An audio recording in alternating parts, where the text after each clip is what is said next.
안녕하세요, 여러분. 굿모닝 행정을 진행하는 여러분의 영디 최영희입니다. 자, 오늘은 47일차. 네, 벌써 47일차가 됐네요, 여러분. 정말 시간이 잘 가고 있죠. 인사행정 기관에 대한 내용이고요. 뭐, 인사행정 기관의 유형, 합의형이냐, 단독형이냐, 독립이냐, 비독립이냐, 요거 따져보는 내용들. 뭐, 요거는 사실 암기만 해주시면 되는 부분이기 때문에 그리 어렵지 않을 거고, 여기, 우리나라의 인사행정 기관까지 정리를 해보기 위해서 오늘 주제를 한번 골라봤습니다. 자, 일단 인사행정 기관 가보도록 할까요? 아시겠지만 인사행정 기관은 언제부터 등장을 했냐면 실적주의, 미국의 펜들턴법이 제정되고 난 다음 인사행정에 대한 것을 전담할 수 있는 기구의 구성이 필요했고 그때 이 범정부적인 인사행정 기관으로 별도의 인사기구들을 두었다는 얘기들은 제가 수업 시간에 꽤 많이 드렸던 내용이죠.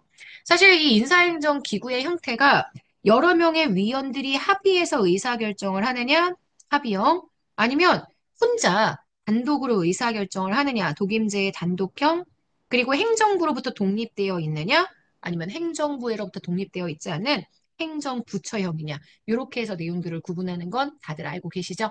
그래서 지금 보시면 합의형이냐, 단독형이냐, 독립이냐, 비독립이냐, 이렇게 나눌 수 있고요. 이 독립합의형이 본래 인사행정기구의 처음 형태.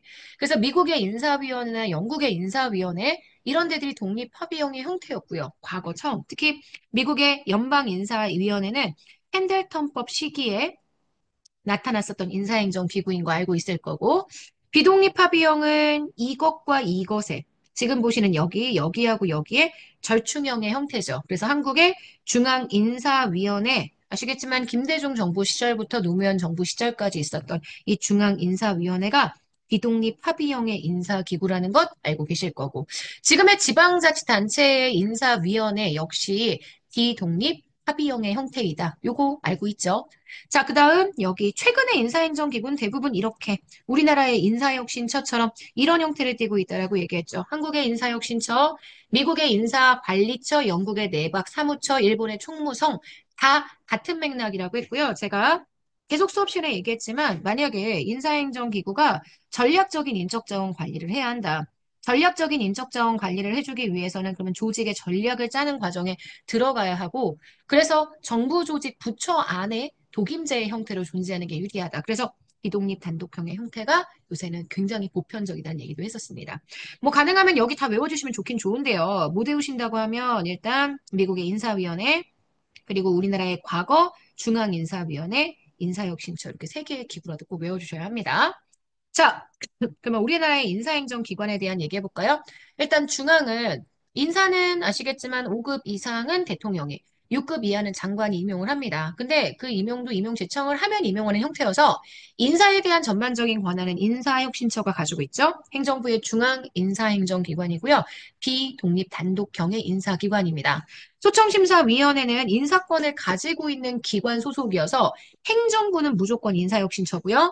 국회는 국회의 인사권을 가지고 있는 국회 사무처, 법원은 법원 행정처, 중앙선거관리위원회는 선관위 사무처, 헌재 사무처에 설치가 됩니다. 그래서 행정부의 각 부처에는 제가 인사행정기구, 소청심사위원회가 설치되지 못한다라고 얘기를 했었죠. 지방은 네, 임용권을 지방자치단체가 가지고 있습니다. 지방의회 공무원은 의장이, 그다음 지방자치단체 공무원은 장이 인사권을 가지고 있는데 이 인사권을 행사하고 있는 장의 인사권을 약간 견제해주기 위해서 인사위원회를 둘 수 있다라고 얘기했고 이 인사위원회의 구성은 법에서 많이 읽었던 거 기억하시죠? 보통 인사행정에 대한 학식이 풍부한 사람들이 인사위원회의 위원이 된다. 이렇게 정리해 주시면 될 것 같습니다. 저희 오늘 줌이 좀 느리네요, 많이.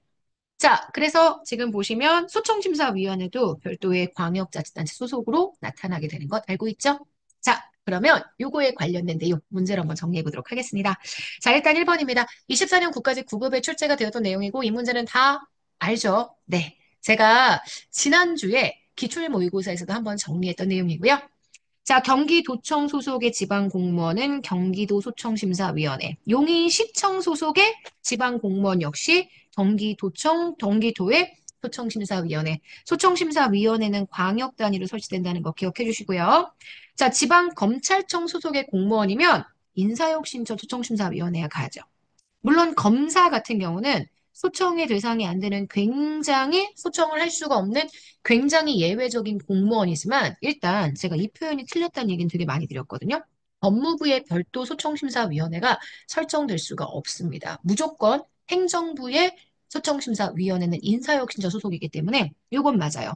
소방청이든 경찰청이든 뭐 다양한 이 중앙행정기구 부처청위원회 공무원들이 소청을 제기하고 싶다. 그러면 그때는 인사혁신처로 가고요.